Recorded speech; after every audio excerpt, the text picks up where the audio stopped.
Američki fudbal je u Kraljevu opšte prihvaćen nakon što je grupa entuzijasta 2004. godine osnovala Royal Crownse. Klub je iz godine u godinu rastao, čak i dogurao do finala nacionalne lige pre nekoliko sezona, a onda malo i stagnirao prošle. Ipak u ovoj godini sve je došlo na svoje, stabilizovana je sama organizacija da bi rezultati došli sami po sebi.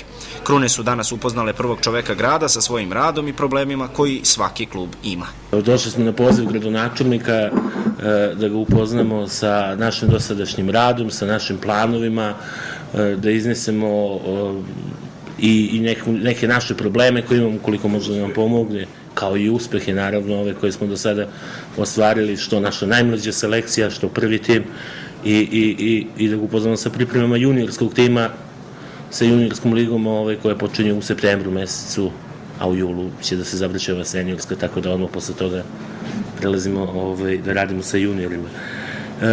Pored toga, upoznali smo ga i sa regionalnom saradnjom koju imamo ovde na Balkanu, a i predstavili su mu se naši igrači iz Sjedinjenih Američkih Država i naš trener i sugrađanin, kao što je rekao gradonačelnik Josh Hepner.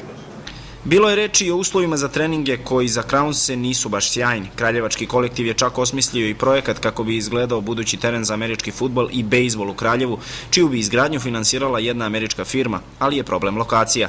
Ipak, gradonačelnik grada na Ibru preuzeo je na sebe taj deo priče.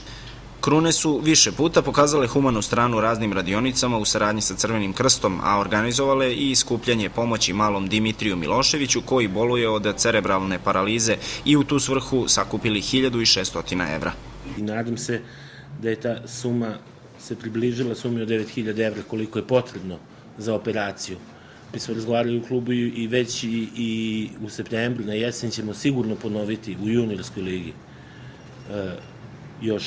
još jednom sličnu kampanju i kroz utakmicu ćemo pokušati opet da skupimo sredstva za, što više sredstava za pomoć nam dečaku.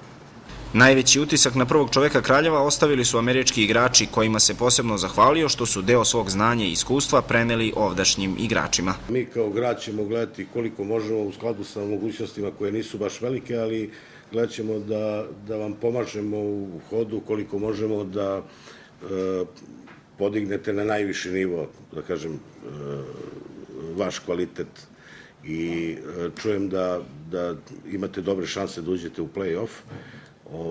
Ja se radujem tome stvarno i verujem svi ljubitelji američkog fudbala u Kraljevu i verujem da će to biti baš onako i neki rezultat koji može da se neguje posle, da se podiže i usavršava. Simović je ponudio pomoć i svom ljubimcu, Jeremiju Brownu, koji je doživeo tešku povredu oko lečenja i rehabilitacije, kao i moguće operacije na Banjici. Njemu želim stvarno brz oporavak jer ovo je zaradio velikim naporom. Gledamo ga svi na terenu koliko trči, koliko se zalaže, koliko je hrabar u tim nekim duelima i žao mi je stvarno što se to desilo, ali verujem da će i ti naši lekari to dobro da vode taj tretman njegovog ozdravljenja, da će ponovo na teren. Najvažniju utakmicu u sezoni Royal Crowns igraju u nedelju od 16 sati na atletskom stadionu protiv Kikinda Mamuta, što je uvod u play-off i borbu za naslov prvaka države.